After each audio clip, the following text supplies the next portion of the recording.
Hello my friends and viewers. In this video we are probably going, well, not probably, definitely going to review the F3F2, or to be more precise, its premium version in the game. It is one of the so-called starter planes in the game, which are either readily available to the player when he registers account in the game, or they are one of the few those planes that from which the research trees start. So they are like one of the first planes that player will probably research first after downloading the game. The F3F2 naval fighter, it was designed for landing and takeoff from the aircraft carriers, and it is probably it's up to you, but I think it's the best biplane in the game. And second place probably goes to the CR32, the Italian biplane. However, F3F2 has much better. It is significantly faster than the Italian CR32, and it has better climb. The only downside of the F3F2 compared to CR32 and CR32 bis, yes, there is a rare premium version of CR32 in the game that has, like the regular CR32 has two Breda heavy machine guns, 50 cals essentially. And while the premium version has two heavy 50 cal Breda guns and two rifle caliber guns in the lower wing, while on F3F2 you only have one 50 cal Browning and one rifle caliber Browning. You have 500 rounds for the rifle caliber smaller machine gun, and 200 rounds for 50 cal, the bigger M2 Browning. When it also should be noted, when War Thunder players say Browning, they usually mean the 50 cal version of Browning, of course, because it is much more widespread on American planes.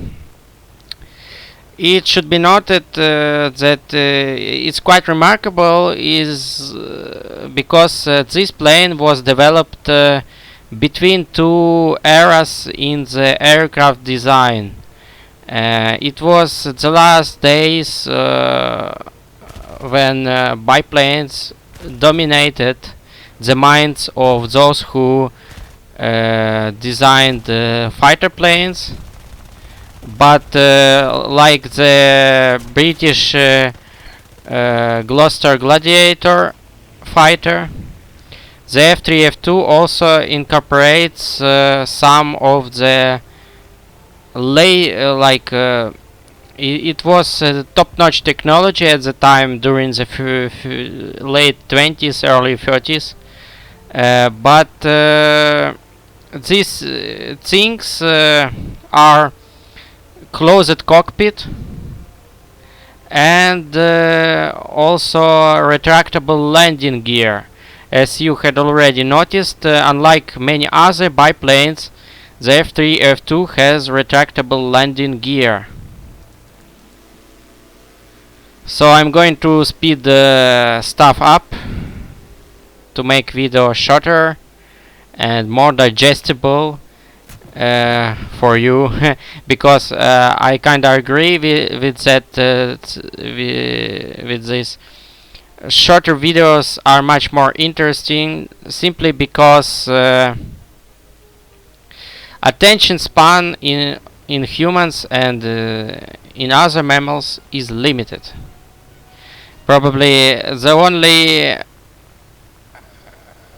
only mammal that has longer attention span is cheetah, because he can wait for his prey for like 6 hours in one position.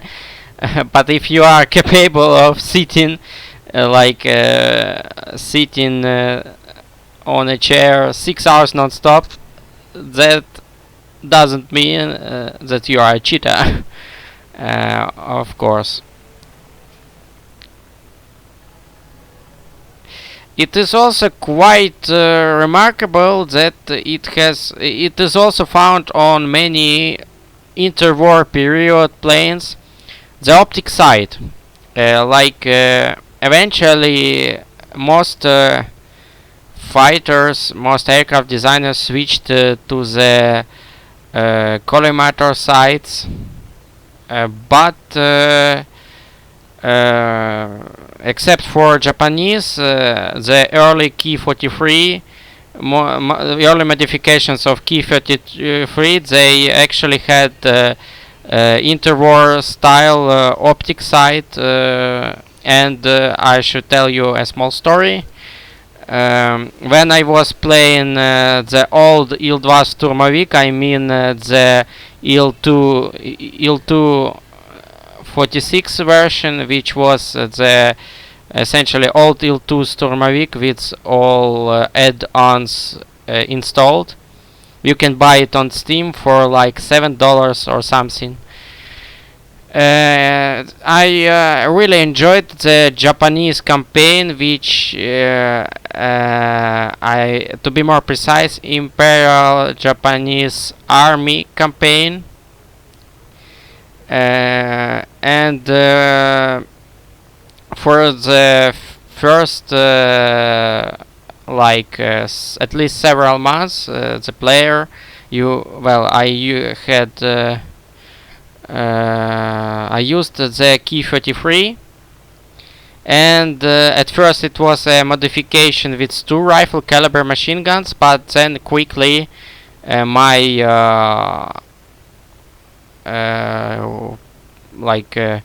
aircraft squadron was switched to the Ki-43 version of with 2 Ho 103 50 cal or 12 and 7 millimeter heavy machine guns. So yeah, I had actually learned to use my optic sight for high precision shooting when I was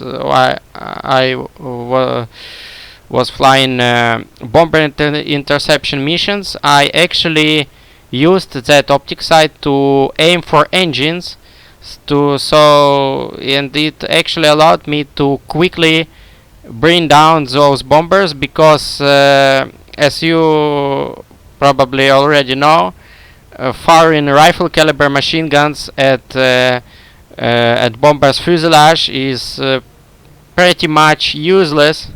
You will need to dump your entire ammo pool into one plane to bring it down. But with optic sights, I could snipe out the engines from like 500 meters, because in the old Il-2 the gunners on bombers usually started being dangerous at ranges closer than 500 meters, so it was in my best interest to take them out before it became close and personal.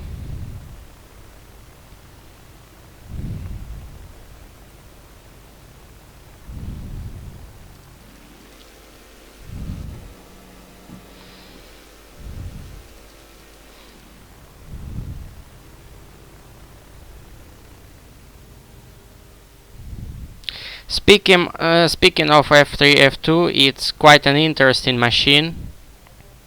and it's probably the best biplane in the game.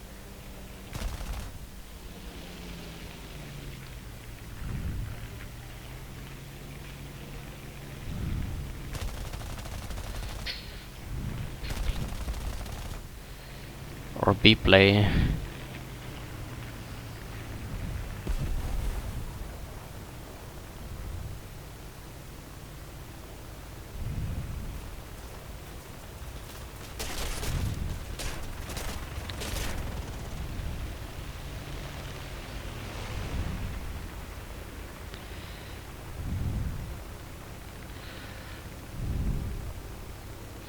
So now this guy is going, he will now attempt a head-on, but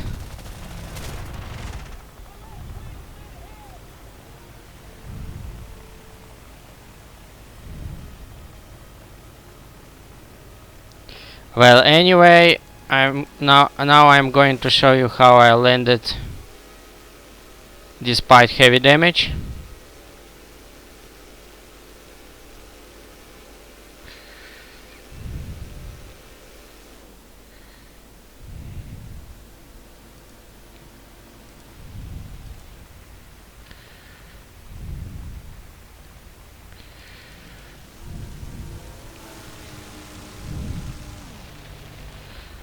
Thank you for watching, like and subscribe, and please support Ukraine in whatever way you can. Slava Ukraini, and see you later.